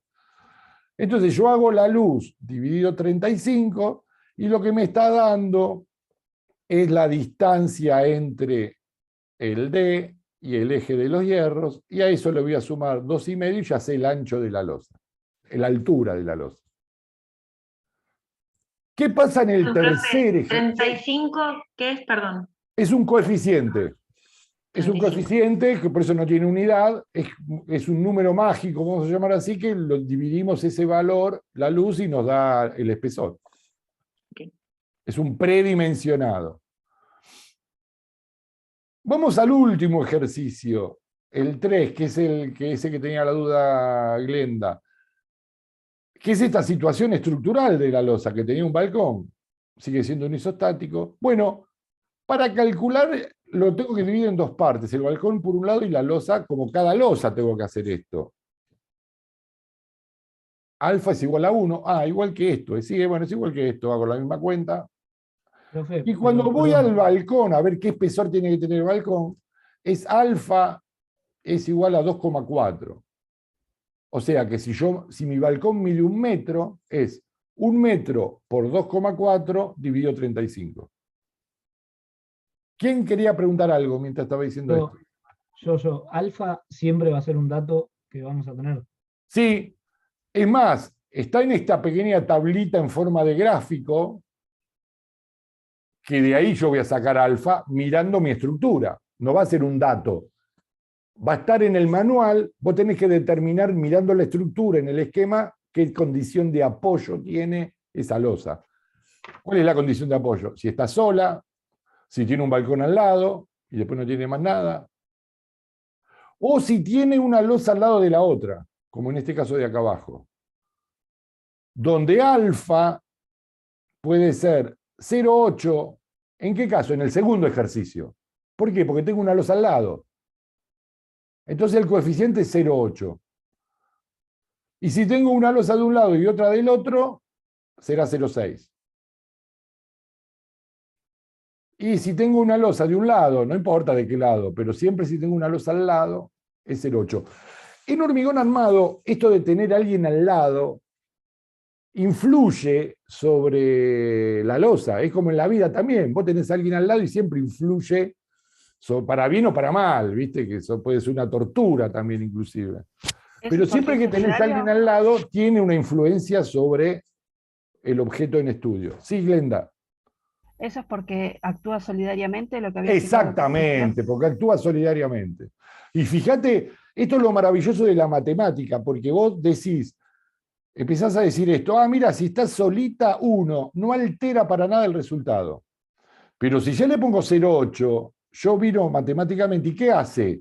Disminuye, porque el coeficiente 0,8 multiplicar por un número menor a 1 hace que se disminuya el número, o sea, me da espesores más chicos. Y entre el 0,8 y el 0,6, bueno, el 0,6 me da más chicos, claro, porque vos mirá, a esta losa del medio la están ayudando 2 losas, la están ayudando todo, entonces puede ser más chiquita. Y fíjate el balcón, que es más peligroso, 2,4, eso quiere decir, bueno, hay que tener, me va a dar un espesor más grande. Pero como los balcones generalmente la luz es más chica, bueno, ahí van a ver que se da algo normal, se compensa. Rubén, sí. Perdón. En el caso de que yo tenga una cuarta losa, ¿esa del medio también va a ser 0,6? Sí, siempre correcto. De los extremos es se 0,8. repite 0,6 eternamente, siempre y cuando vos te pares en la 0,6 y digas, tengo losa de un lado y losa del otro. ¿Sí? Rubén, te hago una consulta. ¿La línea punteada hace referencia al diagrama de momento? No, no es el diagrama de momento, es la elástica en realidad, pero se parecen. Porque mi pregunta era en la ménsula, que la línea punteada iba hacia abajo. ¿Qué significa? No, que la línea elástica de la pieza estructural es la deformación. Se deforma así. Es esto, cuando tengo una ménsula se deforma así. Entiendo. Es Bien. eso. El diagrama de momento es al revés, viste que es como que va para arriba, pero bueno, por eso no es el diagrama de momento, pero claro, coincide con el momento cuando es simplemente apoyado así, ¿no? Pero es como diciendo, esto está flexionando, ojo que la tracción está arriba, leer la línea elástica tiene que ver con eso. Profe, y siempre se calcula losa por luz. Por más que sea toda una misma losa, yo calculo esta sección de la luz, la otra sección de la luz. Siempre, esto está muy bien la pregunta de Glenda, porque se van a ver en esta disyuntiva todo el tiempo. Vamos a ver una viga enorme que tiene 5 apoyos. Y dicen, la luz de cálculo, bueno, mide 15 metros, es 15 la luz de cálculo, porque la viga mide... No, la luz de cálculo es la distancia entre apoyos. Eso como es una regla de oro, que como dice bien Glenda, tengo la losa y el balcón, yo estoy parado arriba y para mí es una sola losa. Está bien el balcón y veo la viga abajo. No, bueno, pero cuando decimos luz es la distancia entre apoyos. No me importa que haya al lado otra, bueno, eso es otro problema, después lo veré.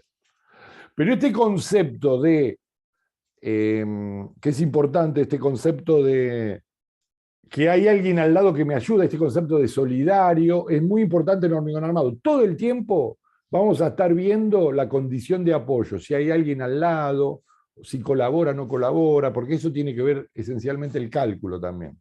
Por eso está bueno que haya surgido en esta primera clase de esta manera un poco rudimentaria todavía, pero que tiene que ver con lo que uno empieza a prestarle atención.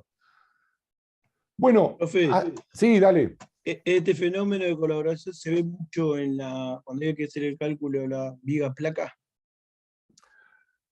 Este fenómeno particular también, pero no es característico de la viga placa. Pero sí la viga placa tiene un fenómeno de colaboración muy importante. Acá lo que pregunta Juan es lo siguiente. Uno ve una viga dibujada y ve que es rectangular, como esta sección. Entonces van a ver que hay una dimensión que es B, otra que es H, como ya empezamos a ver algunas unidades. Y dice, bueno, cuando te dice B por H es la superficie, qué sé yo. Y cuando veíamos, ¿se acuerdan que hablamos en la primera clase? Lo negro que es la compresión. Perfecto. Y entonces, ¿cuál es la superficie? En una parte del cálculo analizamos cuál es la superficie a la compresión del hormigón. Bueno, según la dimensión de la viga, que es B por H, tengo la superficie y qué sé yo. Ahora, ¿qué pasa? Pero en realidad, cuando tengo una losa arriba, ya esa viga no es rectangular, tiene otra forma que se le dice forma de T, y si está en un extremo, la forma de la viga es de L. ¿Se entiende estos dos dibujos? Entonces, cuando la viga se flexiona, no se flexiona sola, y acá viene la colaboración, empuja la losa también. Entonces, esa losa tiene una forma de L que también colabora. Por ahí viene la colaboración, Juan, con la viga en L o en T. A eso se llama viga placa. Después lo vamos a ver cuando veamos viga, ¿no? Que es más o menos a mitad de año. Pero como para responder tu pregunta y tu inquietud, también esa forma de, podríamos decir que en ese sentido sí, hay un aspecto de colaboración. Por eso se llama técnicamente ancho de colaboración. ¿De quién? En este caso de la losa hacia la viga. ¿Bien? Bien. La clase que viene, vamos a hacer así, no hagamos nada para la clase que viene. El que quiere ver la clase, en definitiva vamos a ir resolviendo los ejercicios, pero no, y uno los puede ir comprobando. Vamos a empezar a hacer eso en la clase que viene. ¿Sí? Empezar paso a paso, sistematizar el cálculo y decir, bueno, ¿qué es lo primero que hago? Y en el pizarrón vamos haciendo piqui, piqui, piqui, y así ustedes van teniendo un registro del paso a paso de todo. ¿Sí? Esa es un poco la idea. No lo empezamos ahora porque sé que después de la hora, como les decía, ya números basta. Pero sí podemos seguir hablando conceptualmente, pero ya con números, con comas y con elevar al cuadrado, nada. Es lógico. Pero de esta forma, por eso es tan importante que todas las clases se va a ver algo. Es muy difícil que se repita un tema y eso. Siempre se va a agregar algo, y eso es lo que va a ser complejo de la materia. Sí, ¿quién me estaba hablando? Yo. Miré el video del otro profesor. De José. Sí, de José. De José Peirano. Hay una cosa que se me complicó, se me confundió un poco. Las ménsulas que no tienen apoyos, perdón, las vigas que no tienen apoyo son ménsulas, ¿no? Las que saldrían como exacto. En voladizo, sí, se llaman tienen ménsulas. un apoyo, en un solo lado tienen el apoyo. Sí. Ahora, la losa en voladizo sería como el ejercicio número 3, eso sería una losa en voladizo. Sí. Y cuando yo tengo, por ejemplo, en el ejercicio de balcones que hicimos el año pasado, a mí me tocó ponerle un balcón que tenía la losa abajo y las vigas a los costados. Se llama peralte, ¿puede ser? Sí, puede ser. No es un nombre técnico, sí. Perdón, sí. No, ahí hay una diferenciación que uno hay que hacer. Las placas de las losas que vuelan no llevan vigas a los costados. El problema es confundir con el término balcón, después de analizar por qué se genera esta confusión. Decirle balcón a todo lo que se le pone una maceta y eso, y confundirlo con la estructura, ahí viene el problema. Porque eso, a lo mejor es un balcón, porque vos mirás por la ventana, es una puerta-ventana y hay una maceta afuera. Me dice, no me jodan, esto para mí es un balcón. Pero estructuralmente a lo mejor no es un balcón, porque tiene dos vigas laterales y es una losa en una dirección. Aunque sea balcón. Lo que está en ménsula son esas vigas laterales. Pero la losa está abajo.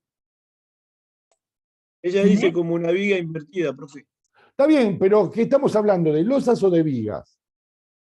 De las dos cosas, porque a mí se me había armado una confusión de cómo llamarla. Losa en voladizo es cuando la losa está volando. Cuando la losa en voladizo es cuando tiene medio círculo y una patita. Y cuando el único apoyo que tiene es uno solo, no tiene dos apoyos. Eso vuela.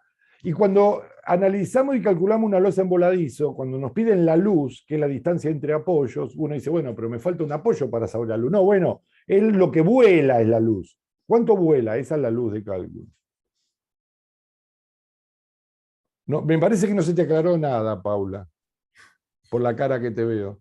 No, porque lo que no entiendo es eso, como que para mí el balcón es eso, una losa en voladizo, o dos ménsulas y arriba la losa. No, Pero- no es eso. Vos ahí Ah.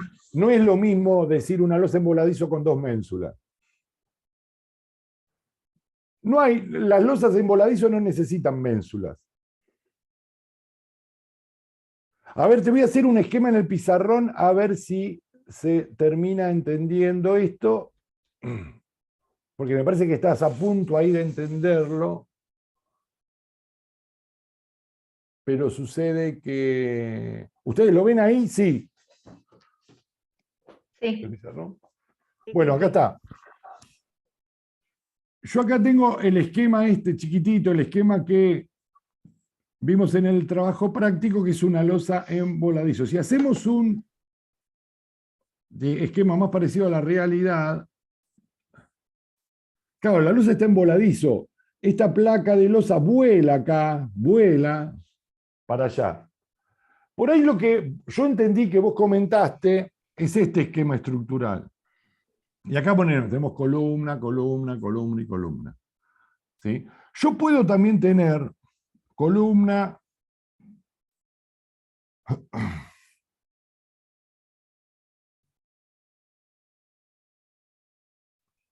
hasta puedo tener una viga acá, pero esto es una ménsula y esto es una viga. Esto es una viga y esto es una ménsula. O sea, la viga es lo que vuela. Y acá yo tengo una losa armada en esta dirección y en este sentido tengo una losa armada en esta dirección. ¿Sí? Ok, ahora sí entendí. Yo por eso digo, capaz que con el esquema se entiende. Claro, yo después cuando está todo construido, acá tengo una ventana, tengo la maceta acá afuera, es el balcón, pero uno por ahí se le confunde con esto que estructuralmente es otra cosa distinta. Aunque funcionalmente las dos cosas son balcones, estructuralmente el término balcón no es correcto. Por ahí hay que eliminar el término balcón en la estructura, por ahí para facilitar. Pero bueno, uno entiende cuando dice balcón, está diciendo... porque se calcula distinto inclusive, aunque sea balcón. No, lo que pasa es que fue un ejemplo que vimos en tecnología el año pasado analizando balcones, por eso lo relacioné. con Claro, balcones. ¿ves ahí? Y ahí se mezcla el tema del balcón función con el balcón estructura. ¿Sí? Eso es lo que yo creo. Por eso el primer paso en las estructuras es analizar a qué está solicitado. Detenerse como el motivo de este primer ejercicio que hicieron, dibujando el diagrama de momento. Entonces ahí ya se les aclara todo y empiezan a calcular con eso. Porque si uno se pone a hacer un cálculo de 2 horas y empezó mal, decidió mal, chao, no sirvió para nada. Hiciste todo bien el cálculo, pero te equivocaste, ¿a qué calcular? ¿Sí? ¿Se entiende eso? Por eso la reflexión primera es lo más importante. Acá Juan que pide que usemos siempre el pizarrón. Bueno, y siempre que sea necesario, Juan, tendríamos que aclarar. Pero a mí también me resulta verlos a todos, saber quién apagó la luz, cuando Bruno mira el celular, todas esas cosas, quién está atento, quién pone cara de serio, todas esas cosas me resultan útiles. A Juan tomando mate, así los voy. Glenda viene con su hija. Que Bruno se pone los dedos en la boca. Todas esas cosas, no, quiero... Todas Profe, esas cosas son útiles. en el manual este apunte, que tenemos este coeficiente para calcular los espesores de la losa, ¿no? Sí. Hay otro, ¿no? Porque este es el viejo. Pues yo vi un video de José que había uno de Muy bien, muy 20. bien. Está bien la aclaración, Juan. En el Usamos video... este entonces. Sí, es este. El apunte es ese. Vamos a Porque usar el otro es estos el nuevo. coeficientes. Vamos a usar estos coeficientes. Cuando José hace la explicación, esto es muy bueno porque, para tenerlo claro, porque esto presta confusión, pero no es tal confusión, pero sí presta la confusión. El reglamento norteamericano empieza a hablar de otros coeficientes, que es el número 20, dividido 20 o dividido otros números, que no son los que dicen el manual escrito que tienen ustedes. 20, 24 y 28. Exactamente. Pero si uno después termina de escuchar toda la clase de José, él aclara. También se pueden usar otros coeficientes, bla, bla, bla. Pero uno cuando al final no escucha un carajo y dice, bueno, se queda con el 20 y eso y se olvida el final. Voy a hacer una explicación con respecto a eso. Esto es una de las diferencias que más discutidas del reglamento norteamericano. Claro, los tipos en el reglamento dicen, hagamos esto, nos dan espesores que no son lógicas para nuestro país, nunca las usamos. Si nosotros usamos losas, uno le pregunta a cualquier constructor, a cualquier profesor inclusive, el espesor de una losa te dice 10. Es muy común decir 10 centímetros, 10, 12, 10. Bueno, con el reglamento norteamericano te dan de 15 para arriba los espesores. 20, una losa de 20. Una losa de 20, en ningún lado en la ciudad de Buenos Aires están haciendo una losa de 20, ni en pedo, aunque te dé el cálculo, los tipos te la siguen haciendo de 11, 12, a lo sumo, 15, alguna cosa más importante. Pero en Norteamérica hay otro concepto y se sigue haciendo así. Ahora, no es que entonces nosotros decimos, bueno, entonces nosotros como somos cancheros la hacemos más finita igual. Porque en una parte del reglamento norteamericano te dice, si vos calculás la flecha de las losas, podés hacerla más finita. No dice la palabra finita, porque es más científico, más técnico todo. Pero conceptualmente vos podés achicar el espesor de esas losas. Entonces el profesional que quiere achicar el espesor de la losa y no hacerla de 20, como te sugieren ellos, bueno, lo haga verificación a la flecha y lo hace, que son cálculos muy complejos, la verificación a la flecha. ¿Qué hizo José, este pelado que vos decís, bueno, dijo todo mal, que entre paréntesis es el dueño del instituto y todo eso, por ahí lo de pelado lo voy a editar antes de subir la clase? Verificó que con los coeficientes del reglamento alemán verificaba la flecha a todas las losas. O sea, que tranquilamente nosotros, por una cuestión de tradición, para no usar espesores tan grandes, ya directamente las predimensionamos más chicas, porque igual con cargas normales verifica. ¿Se entiende? Es una cuestión de metodología de los norteamericanos. Entonces, esto les digo porque cuando salió el reglamento, José estudió el reglamento y tuvimos los profesores de estructura, clases especiales en integral, observando lo que él observó, todo eso, ¿viste? O sea, no es que... Entonces él adaptó el reglamento a nivel pedagógico, porque es un tipo que tiene mucha experiencia con respecto a la enseñanza, de la estructura y ese tipo de cosas. Pero a eso se debe. Por ahí el video nos confunde, que dice 20 y nosotros decimos 35, pasa lo mismo en viga o otras cosas, ¿no? Bueno, vale la aclaración en esta clase, la clase presencial a aclarar esto. ¿Sí? ¿De acuerdo? Bueno, ¿hay alguna duda más? Bueno, voy a dejar de grabar, porque también me lleva mucho tiempo ahora el proceso para poder subir la clase.